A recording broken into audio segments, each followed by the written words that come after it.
देखा जाए तो इस समय देश के अंदर जो है जातिवाद का जहर जो है बड़ा सर चढ़ के लोगों को बोल रहा है।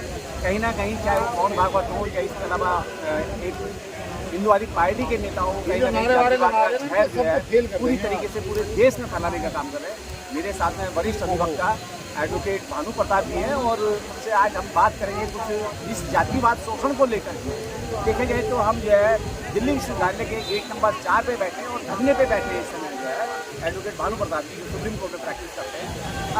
पहले तो सबसे पहले हमारा आपके चैनल पर हार्दिक स्वागत। देखा जाए जिस अधिवक्ता को जो है सुप्रीम कोर्ट के अपने चैम्बर में बैठा होना चाहिए था एसी के अंदर और जो है कहीं ना कहीं अपनी फाइलों को जांचते हुए काम करते हुए देखा जाता है, आज यहाँ आज फैकल्टी के गेट नंबर 4 दिल्ली विश्वविद्यालय में आप बैठे हैं। तो मैं ये जानना चाहूँगा कि ऐसी कौन सी विपता है, कौन सी ऐसी बात है जिसकी वजह से आज यहाँ बैठे हैं? देखिए राजकुमार जी, अदालत में वकालत करना, अपने चैम्बर में बैठ के फाइल देखना, एसी कमरों में बैठना, वो हमारे प्रोफेशन का हिस्सा है जी, हमारे वकालत के पेशे का हिस्सा। लेकिन वो वकालत का पेशा अगर सिर्फ मैं अपने ही लिए करूं और समाज को जब मेरी ज़रूरत हो उस समय मैं समाज के साथ में खड़ा न हूं तो मेरे वकालत करने का भी कोई अर्थ नहीं है। ये आज हम धरने पर नहीं बैठे हैं। मैं आपको बताऊं, ये धरना जो है आज 9वां दिन, 28 तारीख के 12 बजे से हम लोग लगातार धरने पर बैठे और धरने का जो मकसद है वो है देश के कॉन्स्टिट्यूशन को बचाना। इसीलिए जो बैनर है, जिस बैनर के तहत ये धरना चल रहा है, वो बैनर है मिशन सेव कॉन्स्टिट्यूशन जी। और कॉन्स्टिट्यूशन को बचाने का मतलब यही नहीं है कि जब सीधे सीधे कॉन्स्टिट्यूशन पर आघात हो या कॉन्स्टिट्यूशन को बदलने की बात हो उस समय ही कॉन्स्टिट्यूशन की बात आती है। कॉन्स्टिट्यूशन पर हमला उस समय भी है कि जिस समय उस संविधान में जिन लोगों को, देश के नागरिकों को जो अधिकार दिए हैं, उनके अधिकारों का हनन होता है। और जब संविधान के माध्यम से छुआछूत खत्म कर दी गई है और उसके बावजूद भी दिल्ली जैसी यूनिवर्सिटी में जातिगत आधार पर छुआछूत बढ़ती जा रही है, भेदभाव बढ़ता जा रहा है और जातिगत आधार पर एक दलित समाज की assistant professor doctor Ritu Singh को नौकरी से निकाल दिया जा रहा है, तब मेरी और मेरे जैसे सभी लोगों की जिम्मेदारी है कि वो इस अन्याय के खिलाफ खड़े हों। तो हम यहाँ जो इस समय है धरने पर बैठे हैं 9 दिन से, 24 घंटे धरना चल रहा है। ये धरना जो है डॉक्टर रितु को इंसाफ दिलाया जाए, क्योंकि दौलत राम कॉलेज की जो प्रिंसिपल है डॉक्टर सविता राय, उसने जातिगत आधार पर भेदभाव करते हुए, जातिगत आधार पर अपमानित करते हुए डॉक्टर रितु को नौकरी से निकाला। उसके बाद डॉक्टर रितु ने FIR लिखाई और जो डॉक्टर सविता राय है उसके खिलाफ SC/ST एक्ट में, इसके अलावा IPC की धारा 465, 468, 471, 120 भी IPC के तहत बाकायदा FIR। लेकिन पुलिस की आप देखिए कि किस तरह से अपराधी को पुलिस संरक्षण दे रही है। वो इस चीज से आप समझे कि FIR हुई SC/ST एक्ट में, जिसमें तुरंत गिरफ्तार करना चाहिए। पीछा नहीं छोड़ेंगे, जांच होगा वही आएंगे। Thank you. लेकिन FIR होने के बावजूद भी उसको अरेस्ट नहीं किया गया और चार्जशीट फाइल कर दी गई बिना उसको अरेस्ट किए, जबकि उसको अरेस्ट करना चाहिए था। अरेस्ट इसलिए करना चाहिए कि ये स्पेशल एक्ट है, 1 महीने में इन्वेस्टिगेशन होनी है। इन्वेस्टिगेशन भी IPS जो एक ACP रैंक का व्यक्ति है वो करता है, तो आप समझ सकते हैं। बाकी सब में हवलदार से लेके SI, ASI, इंस्पेक्टर वो करते हैं, लेकिन इसमें स्पेसिफिक है कि ACP इन्वेस्टिगेशन करेगा, 1 महीने में इन्वेस्टिगेशन। बिना अरेस्ट किए चार्जशीट फाइल कर दी गई और जब चार्जशीट फाइल करी गई उसे बचाया गया। हमने प्रोटेस्ट पिटीशन डाला। प्रोटेस्ट पिटीशन डालने के बाद सारी चीजें बताएं कि इन मसलों पर इन्वेस्टिगेशन नहीं हुई है। दैन उसके बाद में उसमें इन्वेस्टिगेशन हुई अभी मसला इसी पर चला है कोर्ट में, दिल्ली 30,000 कोर्ट में 350 नंबर कमरा है, वहाँ पर ये केस चल रहा है। आने वाली जो 14 सितंबर है वो डेट लगी हुई है। क्या लगता है वकील साहब, जिस तरीके से देखा जाए, अगर यही जुर्म किसी और जाति विशेष ने किया होता तो एक डब्बे मारियो सब जेल में डालते मकान के बुलडोजर चल जाता। नहीं, इसमें कोई शक वाली बात नहीं है। लेकिन देखा जाए जहाँ भी जो है भाजपा या ब्राह्मणवादी लोगों के जहाँ पे ये SSC एक्ट लगता है या कुछ ऐसी बात होती है, उनको राहत दी जाती है सरकार की तरफ से। भेदभाव है नहीं, ये भेदभाव खुलेआम है नहीं, ये भेदभाव खुलेआम है। अगर ये भेदभाव नहीं होता और सरकार की तरफ से इन अपराधियों को संरक्षण नहीं मिलता तो कब की जेल में होती।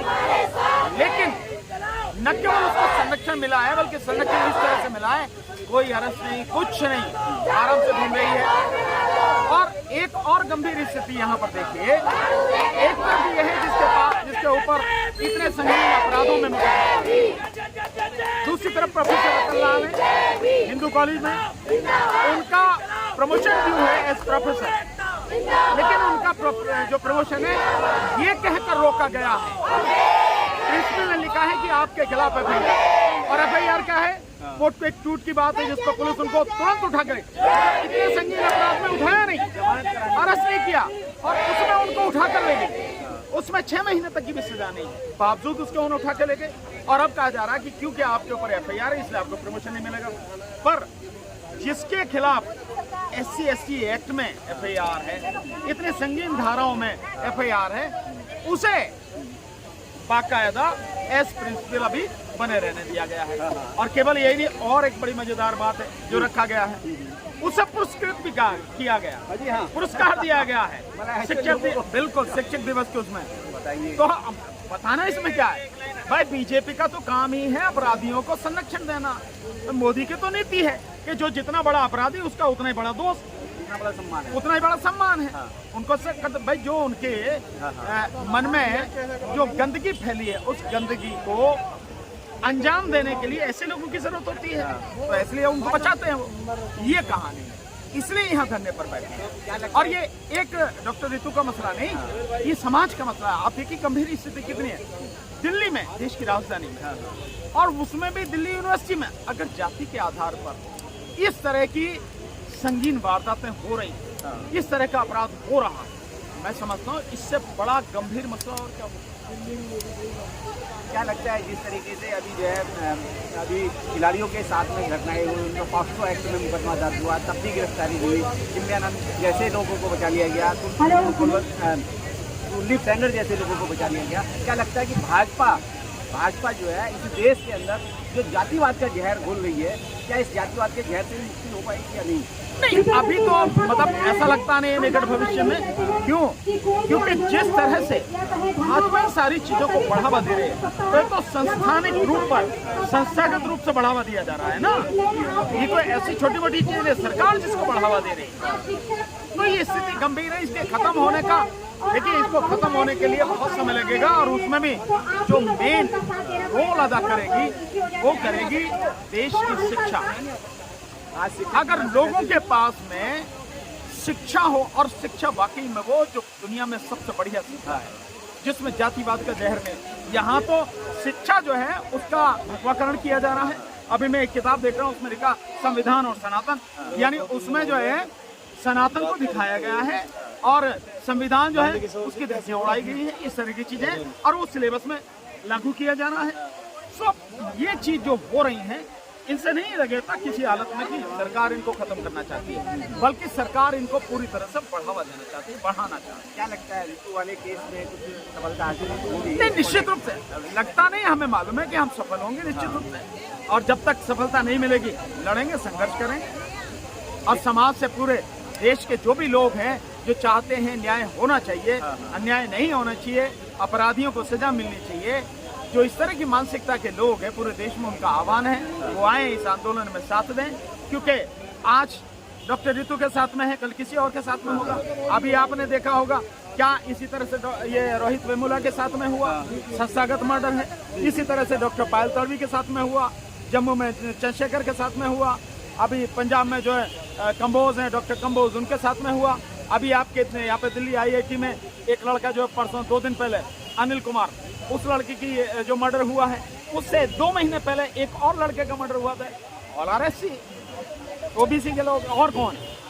क्या लगता है अब आखिर में जल्दी जल्दी मेरा मेन सवाल तो यही रहेगा कि इस जातिवाद के जहर को कैसे खत्म किया जाए? या तो भाजपा खत्म की जाए, आरएसएस खत्म की जाए, या हिंदुवादी वो संगठन खत्म किए जाए जिनकी वजह से पनप- देखिए, मेरा मानना यह है कि सबसे पहले इस देश से भाजपा को खत्म किया जाए जी, और उसके बाद आरएसएस जो है उस पर पूरी तरह से बैन लगाया जाए। आरएसएस, बजरंग दल और विश्व हिंदू परिषद, ये इनके जो संगठन है, इन पर पूरी तरह से बैन लगाया जाए।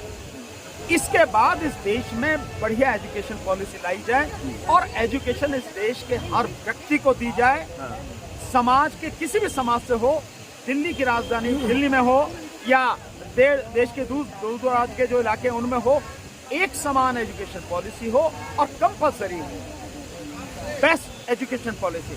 और उस एजुकेशन पॉलिसी के बाद ही ये स्थिति को सुधरेगी, अन्यथा नहीं है।